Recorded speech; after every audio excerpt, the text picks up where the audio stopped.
Please subscribe and don't forget to press the bell icon to get notified whenever we upload a new video. दरअसल असदुद्दीन ओवैसी जो कि MIM के बड़े नेता हैं वो उल्टी बात कर रहे हैं। वो मुस्लिमों के बड़े नेता हैं, मुस्लिम पर्सनल लॉ बोर्ड के सदस्य भी हैं।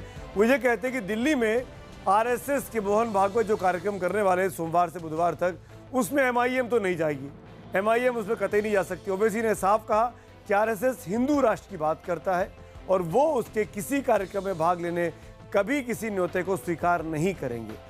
ओवैसी ने आरएसएस पर नफरत फैलाने का भी आरोप लगाया और कहा कि वो आरएसएस के किसी कार्यक्रम का न्योता स्वीकार कर पूर्व राष्ट्रपति प्रणब मुखर्जी की तरह कोई गलती नहीं दोहराएंगे।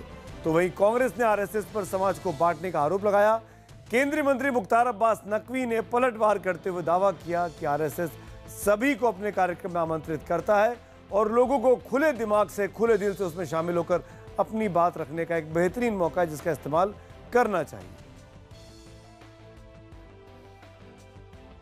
RSS stands for Hindu nationalism. So there is no question. I will never do this stupidity and mistake of what Pranab Mukherjee did.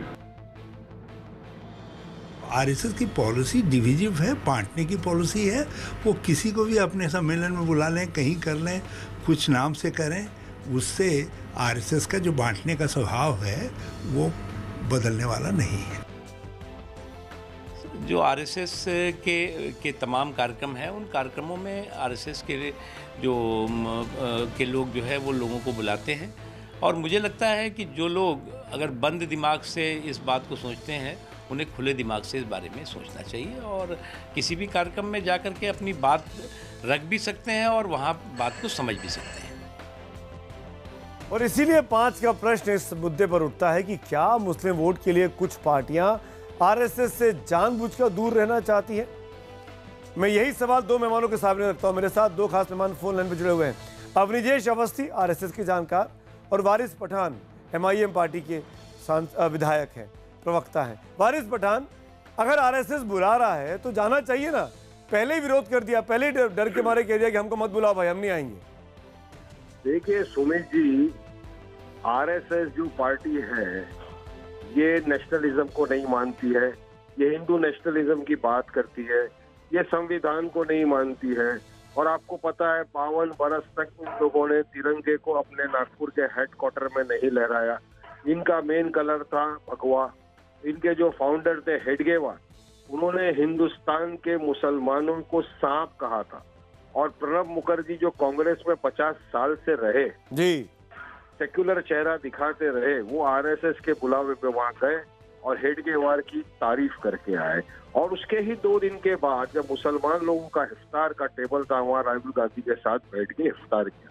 तो duplicacy of Congress, hypocrisy of Congress भी सामने आ जाती है। ठीक है, अवनिजेश अवस्थी लोग हैं जिन्होंने जवाब दीजिए। आप हिंदू राष्ट्रवाद की बात करते हैं, तारीफ करते, आप देश को तोड़ते हैं, हम आपके कार्यक्रम में नहीं आएंगे। अवनिजेश जी। सुमित जी, सबसे बड़ी बात यह है कि आरएसएस राष्ट्रीय स्वयंसेवक संघ जो है एक निश्चित अंतराल पर इस तरीके के कार्यक्रम करता रहता है जहां पर विभिन्न क्षेत्र जो भी हैं उनके तमाम लोगों से संवाद स्थापित हो सके। एआईएमआईएम जो है उसकी नीति, उसकी विचार, उसका सब कुछ सब लोग जानते हैं। जो लोग आतंकवादियों को लीगल एड देते हों, जिनके पार्टी के अकबरुद्दीन अब्बासी कहते हो कि 15 मिनट के लिए अगर पुलिस खाली कर दे, पुलिस अगर हटा दो तो मैं हिंदुस्तान का नक्शा बदल दूंगा, हिंदुस्तान की जनसंख्या पूरा उसका बदल दूंगा। लेकिन बात ये नहीं है कि वो विरोध कर रहे हैं। बात ये है कि संघ इस देश में जो भी भारतवर्ष को अपनी पवित्र भारत माता के रूप में मानता है, उससे संपर्क, संवाद करने के लिए पूरी तरह तत्पर है कि आकर के देखें। वारिस पठान, लोकतंत्र में बातचीत एक जरूरी जरिया है। अगर बातचीत का मंच तैयार हो रहा है तो क्या दिक्कत है एमआईएम को, ओवैसी साहब को? देखिए, बातचीत उनसे की जाती है जो हमारे संविधान को माने।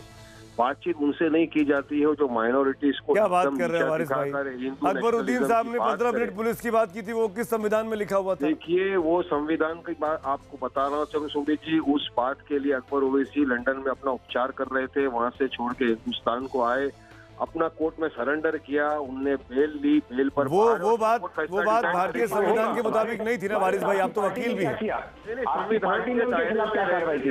कोर्ट की कार्रवाई एक तरफ, लेकिन आपकी पार्टी ने उनके खिलाफ क्या कार्रवाई की? हमारी पार्टी क्या कार्रवाई, अभी आपने संकेत सोम के खिलाफ क्या कार्रवाई की, जिन्होंने इतने बयान आप बताइए ना, उनके खिलाफ आपने क्या कार्रवाई की? मतलब बीजेपी ने नहीं की, आप बीजेपी को कैसे हुए? आप बीजेपी को गाली देने वाले कैसे बन गए? आपने उनके खिलाफ बीजेपी को गाली देने वाले कैसे बन गए? जब आपने नहीं किया, आप दूसरों पर उंगली उठाने के पहले अपने आप बताइए अपने बारे में। आप मुझे बताइए आरएसएस ने फ्रीडम स्ट्रगल के लिए क्या किया? वारिस पठान, ये मौका है। वारिस पठान, एक मिनट, एक करके बात करते हैं। आप तो रजा करके साथ अवनीजेश जी मुझे एक बात बताइए। अवनीजेश जी मुझे एक बात बताइए। खोल के रख दें। अवनीजेश जी, तो वाकई शर्म आएगी आपको। अवनीजेश जी, वक्त की कमी है मेरे पास। क्या है अवनीजेश अवस्थी ओनली?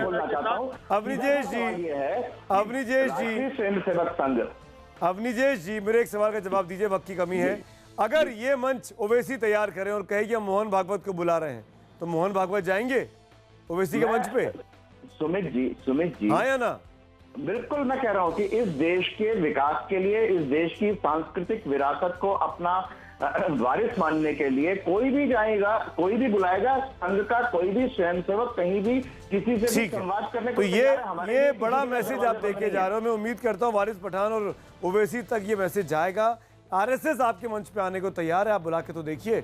हम आपको जब बुला रहे हैं तो आप क्यों आने से परहेज कर रहे हैं?